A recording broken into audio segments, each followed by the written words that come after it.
Bienvenue dans Leadership Incarné, le podcast des entrepreneuses conscientes qui veulent amplifier leur impact et leur rayonnement à travers un business intègre, durable et rentable. Je m'appelle Luciana Calvetti et je suis moi-même entrepreneuse depuis 8 ans. Après avoir bâti un business de cœur rayonnant et prospère, et après avoir accompagné plusieurs centaines de femmes à travers mes programmes, formations et retraites, je suis ici pour t'aider à en faire autant à ta manière. À travers ces épisodes, je vais t'inviter à élever ta posture, structurer ton ambition et incarner un leadership mature pour déployer ta contribution avec cœur et stratégie. Si tu es prête à vivre ton entrepreneuriat comme une voie sacrée de création et d'expression de ta lumière, tu es au bon endroit. Bonjour à toutes et bienvenue dans ce nouvel épisode de podcast, le premier de l'année. Avant tout, je tenais à vous souhaiter une très belle année 2026. Je vous souhaite qu'elle soit douce, équilibrée, mais aussi joyeuse, passionnée et vivante.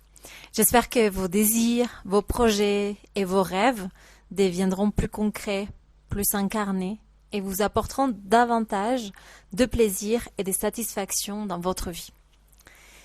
Aujourd'hui, je viens avec un épisode particulièrement juste, je trouve, pour ce début d'année, car j'ai envie de vous partager un principe très simple, mais extrêmement puissant, que j'applique depuis quelques années maintenant et qui est en train de transformer littéralement ma façon d'entreprendre, mais aussi mes résultats. Et je suis convaincue que cela peut transformer les vôtres également.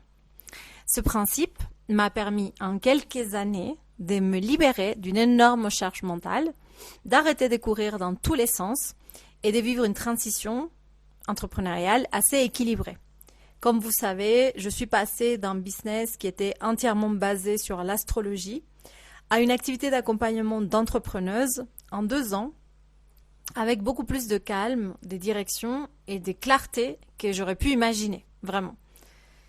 Et ce principe, c'est celui de faire moins, mais mieux. C'est-à-dire moins de projets, mais des projets plus grands et plus impactants. Et dans cet épisode, je vais vous raconter comment j'en suis arrivée à appliquer ce principe après des années à m'agiter dans tous les sens, à courir dans toutes les directions, quels résultats concrets il m'a permis d'obtenir et surtout, comment est-ce que vous pouvez l'appliquer vous aussi dans votre activité? La troisième partie, ça va être des conseils, des questions et voilà. Et comment est-ce que vous pouvez le mettre en place? Donc, je raconte souvent ce moment comme un véritable point de rupture dans mon entreprise. C'était en tout début de l'année 2023 lorsque je me suis retrouvée à planifier une année extrêmement ambitieuse, mais aussi une année qui allait clairement me cramer avec, dans mon esprit, ce qui était juste à ce moment-là, c'était de faire un lancement environ par mois. Parce que à ce moment-là, en fait, j'avais l'impression que ce que je faisais fonctionnait plutôt bien et que pour changer d'échelle, je devais simplement faire plus de ce que je faisais déjà et qui fonctionnait. Donc plus de lancements, plus de masterclass, plus de contenu. Et j'ai dû apprendre quelque part dans la douleur que ce n'était pas du tout comme ça, en fait, que ça allait fonctionner, en tout cas pour moi. Et à peu près cette année-là, j'ai tenu mon planning le premier trimestre et ensuite j'étais complètement épuisée. Aussi parce que les lancements qu'on était en train de faire, les lancements mensuels, j'ai envie de dire, n'étaient pas en train d'obtenir les résultats escomptés. Et tout simplement, c'était parce qu'on n'avait pas vraiment pris le temps. En fait, on n'avait pas assez de temps pour les préparer correctement, puisqu'ils s'en suivaient les uns après les autres. Et à un moment donné, un peu à bout, j'ai décidé de faire sauter toute cette planification et je me suis promis que je n'allais plus m'exiger autant, ni penser que c'était viable, même avec une équipe, de fonctionner de cette manière-là. Aujourd'hui, avec le recul, je me rends compte que finalement, c'était une très bonne chose d'en arriver là, de passer par ce stade. Parce qu'en réalité, à ce moment-là, où moi je croyais que mon business était prêt à grandir parce que ce que je faisais marchait, en fait non, mon activité était encore très peu structurée, assez désorganisée, et en fait la faire grandir aurait surtout multipliait les problèmes et tous les goulots d'étranglement qu'il y avait dans mon activité, mais dont j'étais pas vraiment consciente. Donc, j'ai arrêté ce plan dès le premier trimestre et je n'ai lancé que 2 offres sur le reste de l'année, peut-être quelques masterclass, mais surtout 2 offres importantes. J'ai lancé la première édition de mon programme Femmes Souveraines, qui était vraiment un appel du cœur, une intuition, un élan, quelque chose de vraiment qui poussait très fort à l'intérieur de moi. Et j'ai aussi lancé la 3e édition de ma formation d'astrologie professionnelle pour former des astrologues. Et en fait, les 2 ont rencontré un grand succès, bien au-delà de ce que j'imaginais. Et en fait, cette année-là, nous avons réalisé le meilleur chiffre d'affaires de toutes ces années, avec à environ 150 000 € annuels. Et à ce moment-là, en fait, cette expérience m'a permis de comprendre 2 choses très importantes. La première, c'est qu'une offre qui est réellement alignée, profondément connectée à notre mission, à notre histoire, à notre élan du cœur, cette offre-là, elle a une puissance assez naturelle parce qu'elle est vraiment très alignée à qui on est. Et pour la première édition de Femmes Souveraines, on était 44 femmes. Alors, je m'attendais pas du tout. J'ai eu même un peu peur et j'ai dû clôturer les inscriptions parce que je me suis dit 44, c'est le maximum. À ce moment-là, je peux pas gérer plus. Et c'était pas tellement parce que c'était une offre en lien avec l'astrologie qui était au bon moment. C'est vraiment parce qu'il était aligné à mon histoire de vie, à une des choses les plus difficiles que j'ai dû traverser dans ma vie, une rupture et une relation très difficile qui m'a mis sur ce chemin de souveraineté personnelle. Et la deuxième chose que j'ai compris, c'est que lorsqu'on lance une même offre plusieurs fois, parce que comme je vous disais, j'ai lancé pour la 3e fois ma formation d'astrologie professionnelle, il y a quelque chose qui s'est créé, en fait, c'est comme une boule de neige qui s'accumule d'année en année et c'est ce qu'on appelle le momentum. C'était très clair pour la formation d'astrologie professionnelle en 2023. Nous avons fait cette année 70 000 € sur un seul lancement. Et c'était pas fatigant, c'était fluide, parce que c'était la 3e fois que nous le faisions. Et on avait mis vraiment l'accent sur le fait d'améliorer ce qui avait été fait auparavant. Et cette année-là, on avait lancé une Astro Week. Plutôt que faire juste une masterclass, on avait carrément proposé une Astro Week avec tous les jours des masterclass. On avait des super beaux témoignages et toute la structure des lancements était beaucoup plus solide avec des mails qu'on savait qui fonctionnaient, avec voilà, tout ce qui fonctionnait déjà. Et en fait, je me suis rendu compte que ce momentum aussi, c'est possible de le créer en répétant ces offres d'année en année. Et du coup, à la fin de cette année 2023, quand même, qui m'a appris que tout mon plan des 10 000 lancements n'était pas vraiment le plus pertinent, mais qu'avec juste 2 lancements, en fait, ça suffisait à exploser le chiffre d'affaires qu'on faisait les années précédentes. À la fin de l'année, je me suis posé une question très simple qui était: et si pour grandir, je n'avais pas besoin de faire plus, mais de faire mieux, de faire plus grand quelque part, de créer des offres plus profondes, plus alignées à ma vérité, à qui j'étais, mais aussi faire des lancements plus puissants avec un marketing qui soit plus juste et des expériences plus utiles pour mes clientes. Je me suis demandé aussi, et si l'impact et les revenus ne dépendaient pas de la quantité, mais de la profondeur et de l'alignement de mes propositions.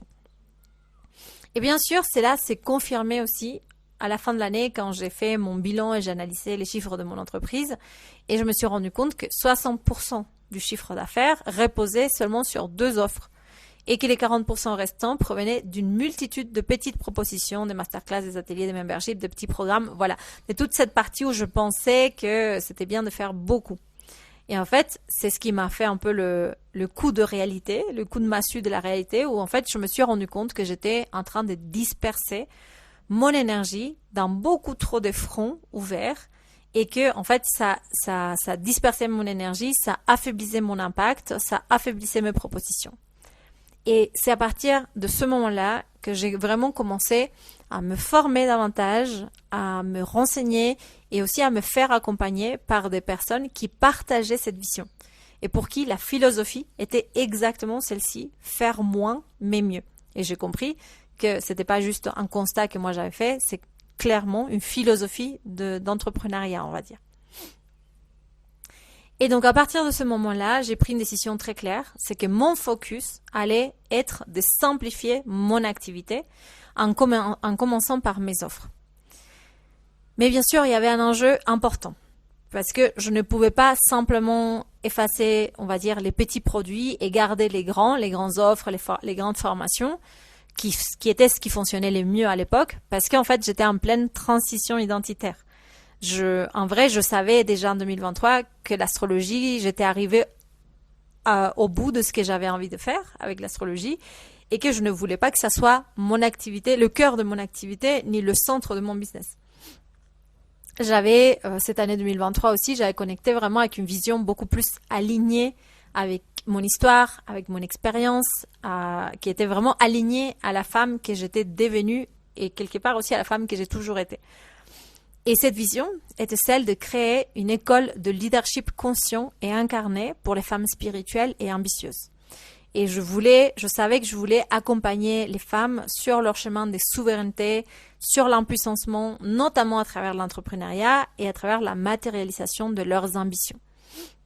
Donc, finalement, j'ai décidé d'initier cette transition en 2024 et cette transition s'est poursuivie en 2025 avec, comme je vous disais, le choix de me focuser, de faire vraiment un focus et d'en faire une priorité de ce principe de faire moins mais mieux.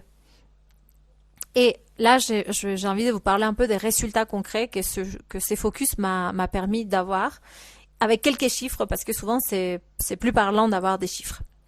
Donc comme je vous disais, un de mes focus principaux, c'était donc de réduire la quantité de mes offres et pour pouvoir concentrer mon chiffre d'affaires sur quelques lignes plus fortes. Et donc en 2024, par exemple, après l'arrêt de mes grosses formations d'astrologie, j'avais encore plus de 10 produits actifs avec une forte fragmentation et aucun produit qui se démarquait clairement dans le résultat, dans le chiffre d'affaires. Et en 2025, par exemple, on a commencé en 2024, mais ça s'est vu encore plus en 2025, on a mis le focus sur 3 programmes principaux et ces 3 programmes ont représenté plus de 60% du chiffre d'affaires. Des programmes alignés avec aussi ma nouvelle cible, ma nouvelle vision. Et l'objectif était très clair, c'était de passer d'un modèle dispersé avec beaucoup de produits à faible impact où en fait je lançais des offres, on va dire, en fonction de mon inspiration du moment et passer à un modèle qui soit lisible, qui soit structuré, pilotable, avec un impact beaucoup plus profond aussi parce que l'écosystème d'offres est pensé pour aider les femmes, mes clientes à évoluer proposition après proposition, comme si c'était on va dire un schéma, un parcours pour qu'elles évoluent à chaque fois plus et qu'elles puissent avancer sur leurs objectifs. Partie de ce focus de faire moins mais mieux, c'était d'arrêter progressivement les programmes d'astrologie. Et donc en 2024 encore, mes anciens programmes d'astrologie représentaient 42% de mon chiffre d'affaires. Et en 2025, ces lignes sont devenues vraiment résiduelles et aujourd'hui, ça ne représente plus qu'environ 10% du chiffre d'affaires. Donc l'astrologie, je peux dire, en me concentrant sur cette simplification et cette transition, je peux dire que l'astrologie n'est plus vraiment le moteur économique de mon activité. Maintenant, ce sont vraiment les programmes de leadership et d'entrepreneuriat conscient qui constituent le cœur économique de mon entreprise. Et bien évidemment, ces changements de simplifier, de faire moins, mais de faire mieux, ça m'a permis d'améliorer mon écosystème d'offres en termes de clarté, de lisibilité pour les autres et aussi d'énergie investie de mon côté. Donc en 2024, par exemple, l'écosystème était encore composé des formations, d'un membership, j'avais des retraites, des produits divers, des guides, plein de choses sans une hiérarchie très claire. Et maintenant, en 2025, la hiérarchie, elle est vraiment beaucoup plus claire. Il y a peu d'offres et les rôles sont bien définis de chaque offre et bien différenciables. Donc, ça a créé moins de dispersion, plus de cohérence et surtout aussi plus de soutenabilité sur le long terme. Et tout ça, l'objectif pour moi, c'est de vous montrer comment aussi j'ai choisi de mettre mon focus sur des questions structurelles et stratégiques, pas sur des projets superficiels ou ponctuels ou dictés par les tendances du moment sur les réseaux sociaux, mais sur l'architecture même de mon modèle économique. Dans mon cas, c'était indispensable parce que j'étais en train de faire une transition entrepreneuriale, donc il fallait vraiment planifier cette transition. C'était pas juste, ok, j'ai envie de changer des cibles et puis je me laisse guider intuitivement par comment les choses viennent. Bien évidemment, il y a toujours beaucoup d'intuition dans tout ce que je fais. Mais j'avais besoin aussi de maîtriser cette transition et de faire un plan pour juste être sûr que j'allais réussir vraiment à transitionner et à ne pas devoir recommencer des zéros complètement dans un nouveau domaine. Mais je vous parle de ça aussi parce que c'est une erreur que je vois très souvent chez les entrepreneuses. C'est, bon, déjà que souvent il n'y a pas un focus clair pour l'année. Et parfois, quand il y a un focus, en fait, c'est mis sur des sujets très superficiels liés à l'énergétique, au mindset ou alors aux tendances des réseaux sociaux. Par exemple, faire plus de reels cette année. Ce sont des questions qui sont superficielles, qui sont pas des questions stratégiques et structurelles. Les questions plus stratégiques et structurelles ont un lien avec notre écosystème d'offres, avec nos canaux d'acquisition, avec notre modèle économique.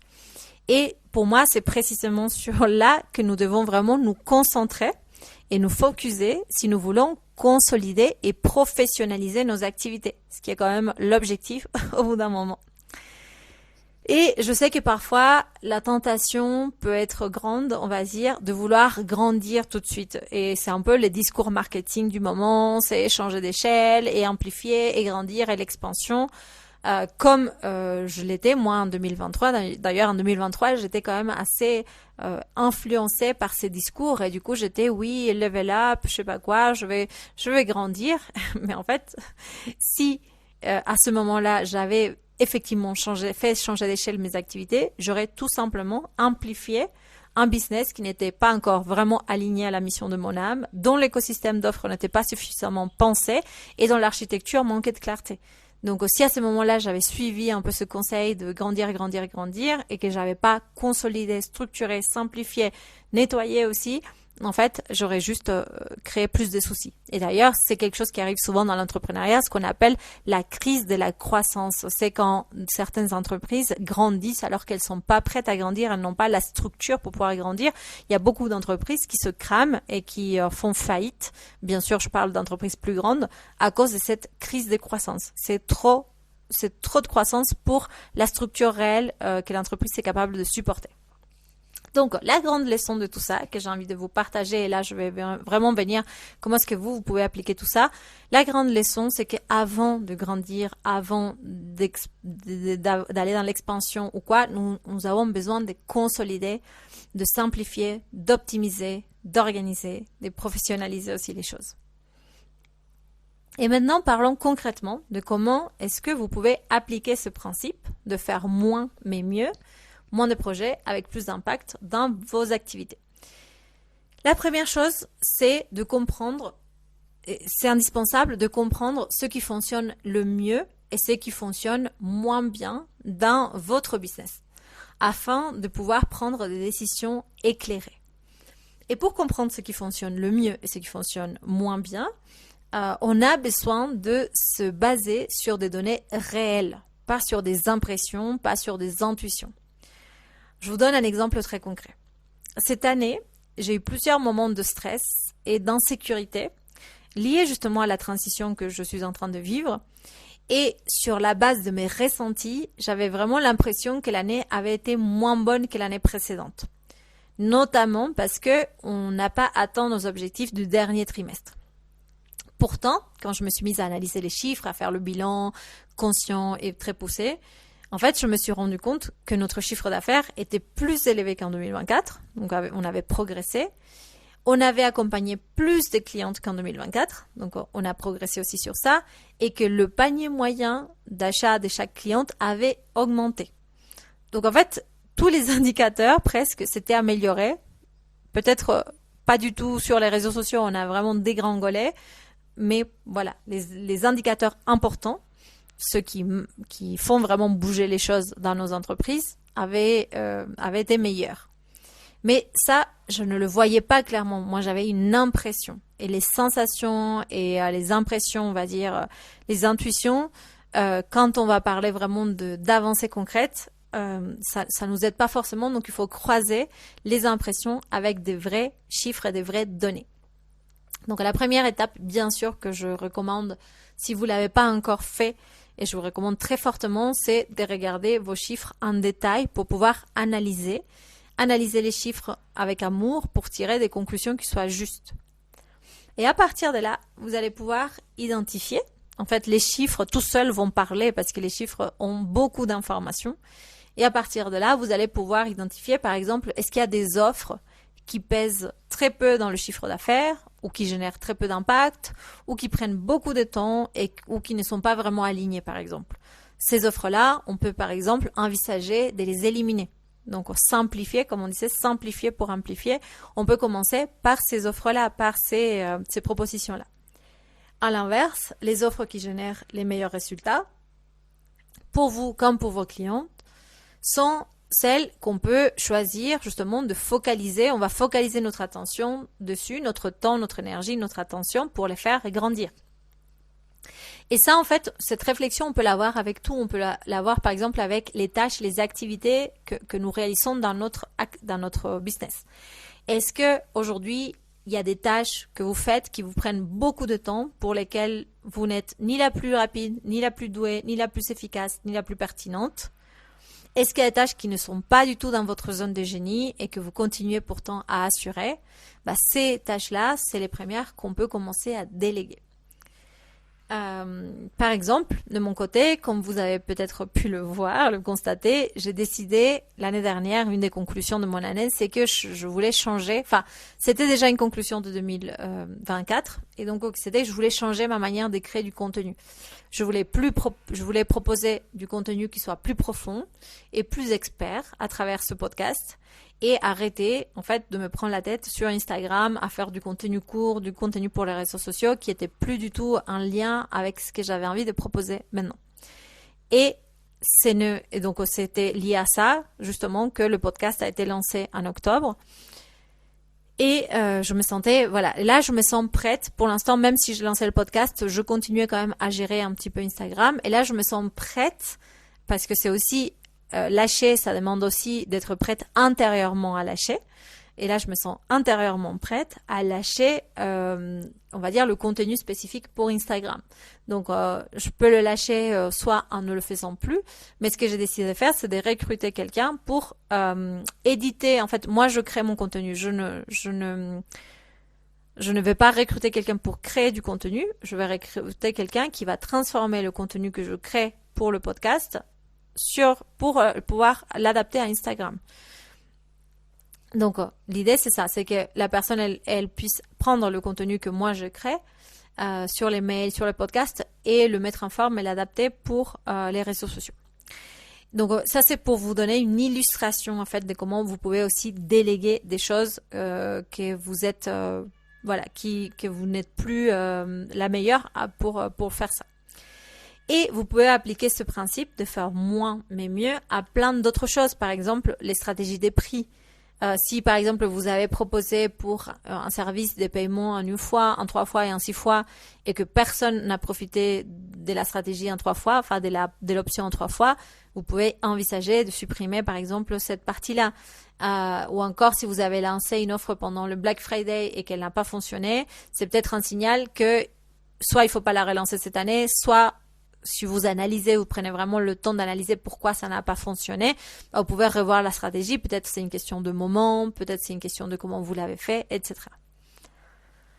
Donc, pour moi, la question la plus importante d'ailleurs à chaque fois dans l'année, c'est ce qu'on va lâcher et éliminer. Pour moi, c'est essentiel parce que c'est ce qui nous permet de libérer du temps, de l'énergie et même de l'espace émotionnel pour nous concentrer sur ce qui est réellement important. Et je voulais vous laisser enfin une question très puissante pour définir le focus principal de votre année. Et cette question est la suivante. Quel est le mouvement le plus important que j'ai à faire cette année pour que tout le reste se déroule avec plus de simplicité et de fluidité? La réponse à cette question émerge généralement de manière très naturelle à partir d'un bilan qui est réalisé avec conscience, avec profondeur. Ici, l'idée, c'est pas de se compliquer la tête, de commencer à mouliner dans son esprit plein de choses, mais vraiment d'être honnête sur le mouvement le plus impactant que tu peux poser, que vous pouvez poser pour vos business cette année? Pour moi, ces 2 dernières années, la réponse a été de simplifier mon écosystème d'offres. Simplifier pour amplifier. Et cette année, par exemple, quand je me suis posé cette même question, en fait, et en faisant mon bilan, je me suis dit que mon focus, maintenant que j'ai vraiment simplifié mon écosystème d'offres, que je peux vraiment amplifier, que je sais quelles sont les offres qui sont alignées à ce que je fais, comment est-ce que j'ai envie de les promouvoir, comment est-ce que j'ai envie de les vendre, comment est-ce que je peux aussi amplifier mes lancements. Mais cette année, pour moi, mon focus sera de formaliser davantage mon approche. Parce que ça fait de nombreuses années que je travaille avec des femmes, que je suis entrepreneuse et je sais que j'ai une vision singulière, que mon approche de l'entrepreneuriat, qui intègre à la fois le féminin et le masculin, et mon approche du leadership incarné est particulière et ça mérite d'être formalisé, d'être clarifié. Donc voilà, c'est ce que je voulais te partager en ce début d'année. Et si je devais résumer cet épisode en une seule idée, ça serait celle-ci. Le changement d'échelle, la fluidité et la stabilité ne viennent pas du fait de faire toujours plus, mais du fait de faire des choix plus justes, plus conscients et souvent plus exigeants et engagés. C'est un choix souverain qu'est de simplifier, lâcher et poser moins d'actions, mais plus puissantes, qui protègent ton énergie et te rapprochent de ce que tu veux vraiment. Donc tu n'as pas besoin d'avoir toutes les réponses tout de suite. Mais si tu es honnête avec toi, si tu fermes les yeux, si tu mets une main dans ton cœur, si tu as fait ton bilan et que tu respires, généralement, la direction, l'action la plus impactante, elle est souvent déjà là. À très bientôt pour la suite. Merci beaucoup de m'avoir écouté et si tu as aimé ce podcast, je t'invite à lui laisser 5 étoiles sur ta plateforme d'écoute préférée. Je serai aussi ravie de lire tes commentaires. Et si tu veux aller plus loin, tu peux télécharger mon guide gratuit « Mieux servir le monde avec ta médecine de cœur » dont tu trouveras le lien en description.